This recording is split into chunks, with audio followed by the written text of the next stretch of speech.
Okay, now here's vocal realities. Okay, we have the vocal cords. They have a physical nature and they have a psychic nature.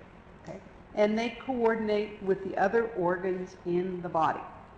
The major coordination, of course, the vocal cords are protected by the larynx right here in the throat. It also protects your thyroid that controls all the hormones in your body and other things. And they are V-shaped, they open and they close, but they also open and close because they're in charge of the oxygenation of the body. The vocal cords have two very important roles in our lives, and one is the oxygenation of the body, and the other is, of course, vibrating our speech, our consciousness. Now we have a true vocal cords or vocal folds. They're referred to also as vocal folds, and we have false ones. Now the false ones are above the true vocal folds, and they assist resonance of the vibrations of the voice. They assist in keeping things away from the opening. You don't want food going into your lungs and things like that. So they assist, but the true sound is the vocal cords at the bottom of the throat. Now, in the school of the voice, people would say, some will say we are a wind instrument, and some will say we are a string instrument. So if you were to look at the dictionary's definition of a wind instrument, you can see that sound is produced by the vibration of air in a hollow tube, where air is made to vibrate by blowing across a blowhole or through a reed, and that the pitch of a wind instrument changes when one opens or closes holes cut into the tube of the instrument. All right, well, we don't have holes in our throat, and we do have, however, another hollow tube. And in the definition of the string instrument, you can see that it's consisting of a hollow tube with a long neck and strings. The vibrations made by drawing the bow across the strings that transmit to the hollow and then, of course, vibrate, amplifying and enriching the sound produced. Resonances are dependent on inner structure. The pitch of the note produced by any stringed instrument essentially depends on the length, the weight, and the tension of the string. So a chord that is less in weight, shorter or tighter, emits a higher note. And of course, every body is uniquely designed. And it goes for the human throat, hollow tube, and all of this. Everybody's body is differently constructed. And of course, people will say, what is the bow? Well, the bow is the mind. The psychic hemisphere is the whole area of the throat. It's unique. We each have our own. And this is also, with all kinds of stresses we get, the area where the throat is under tremendous tension. In order to vibrate sound, repetition really is key, and at the same time, we all have a sonar memory at the psychic level, and this could be the repetition of a parent's, whatever. It can be positive or negative, or somebody else, whatever, but when you want to learn something and you want to be a professional in the world of the voice, then you need to really listen and repeat and repeat and repeat. Now, the other phenomenon here about the hearing, and it's still, I just came from a conference in Philadelphia on care of the professional voice, and it's still kind of a mysterious, it's not a mystery, it is, they haven't figured it out yet, but anyway, when the sound comes into the ear, and it goes into the eardrum, and the cochlea, this very turning area inside, the vibrations are transformed into electrical signals to the brain.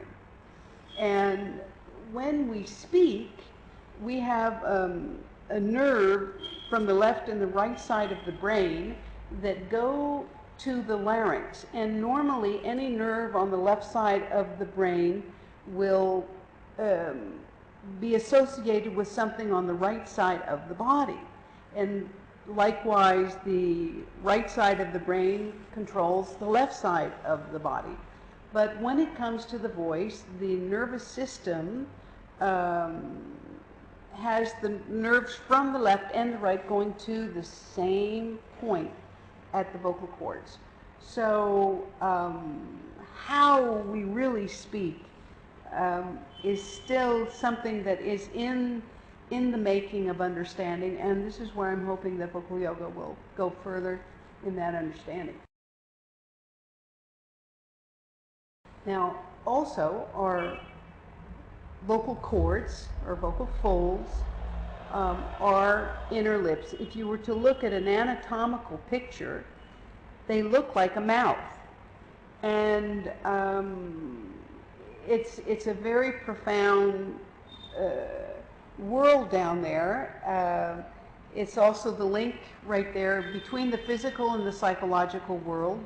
Your mind is manifesting itself, your consciousness is, or unconsciousness is expressing itself. And the person who probably dominates it the best is your master ventriloquist, because they can articulate anything from the depth of the vocal folds uniquely without any movement of the upper mouth and lips. In training, very often there is a psychological route. This was from the radio in France Culture. He was being interviewed, and I translated a few quotes from France Culture interview with the Maître Marion. And he was talking about here a professor who came to see him, and when he came to see, he was all bent over. Okay, he was all bent over in a little voice, and so he had to really work a lot of psychology with this person who, first of all, his parents were very famous, very well-known professors, and very cold. So he'd never had a kind of a loving nurturing as a child. It was always just work, work, work. But he slowly got him to express himself and lift that chest and get up, that he really actually became a very good singer. So that to understand that the person who may have a very little, and everything, is also somebody who can be corrected. And they're not necessarily hopeless at all, but they need a lot of care. This is simply to remind people, this is the back and the front of the muscles of the upper body and the chest and everything, and it's the painting is a little sharper than the actual slide, but when you do prepare and you open the diaphragm and you open the throat, there's a tremendous network of muscles and ligaments, and they don't like to change their habit. But the only thing that's going to change is through training. So training their responses, it's going to meet resistance, but practice is what is going to overcome that.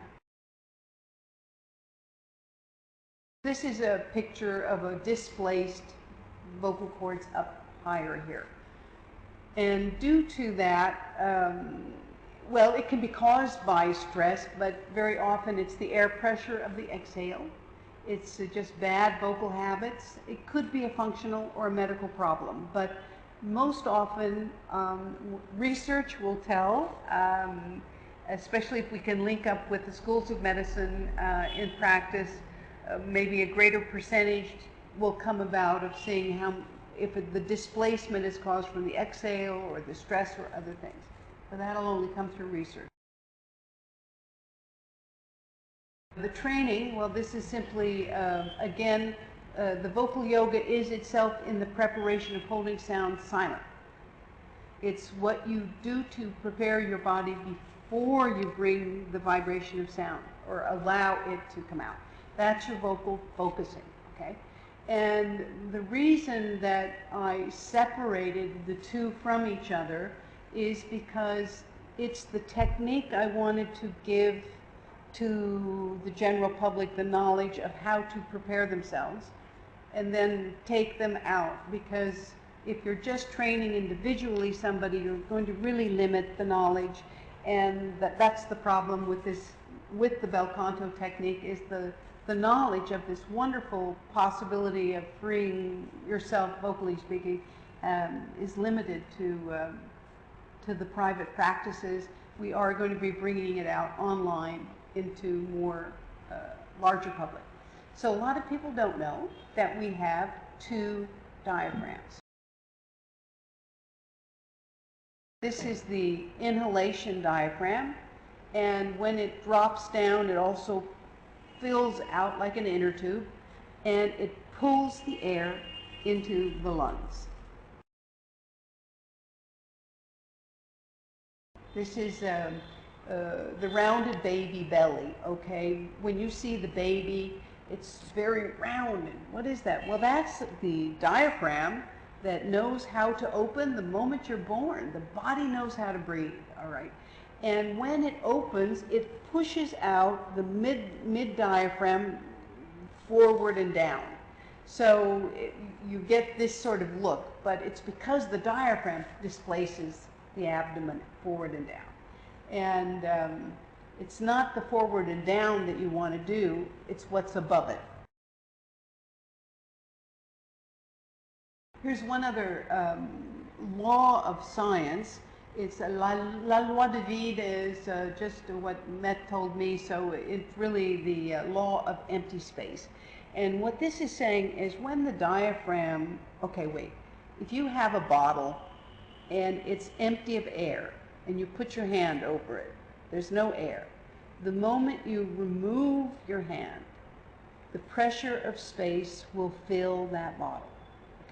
So when the diaphragm opens and the vocal cords open, the pressure of space, and the more it's done energetically, the more the pressure of space will come down energetically. So the body breathes, you don't have to think about pulling the air in. This fellow is very little discussed. And it's called the pelvic diaphragm. I've seen it described as what's needed for when you're giving birth, but then I don't understand why men would have that. And also, anybody who's had a baby knows that the wave of contraction begins at the sternum down, not down at the pelvic area. So this diaphragm actually, when the pelvis tilts, compresses the air, compresses the gases, and all the etheric toxins out of the body. And it's a very, it's not given a lot of attention. In pranayama, the masters will say, just push, exhale from the lower, but they're not giving that lower the kind of explanation. It could have been understood in the past, but it's not really very clear. But it's one of the best exercises for making a stronger voice, but it's also one of the best exercises for displacing the vocal cords. So you need to learn to resist a vocal cord displacement, and pranayama is excellent for that, with good control. This picture is showing that when you're going to contract your hamstrings, the hamstrings, and these are, of course, the muscles behind the legs. If you're in class, we have animations to show you these that are much better, but not on, I don't have them on the PowerPoint. But the contraction of the hamstring will tilt the pelvis, and then it will flatten that arch and then you can just keep going up the spine and really bring the body into a very nice alignment. Just another picture that will help people get a good look. As you can see, the muscles going around the back of the bottom of the drawing there is you can see it's a different muscle group. So you don't want to contract the bottom, you want to contract the hamstrings, okay? It's not a bad thing, the bottom, but it won't be as superior a pelvic tilt.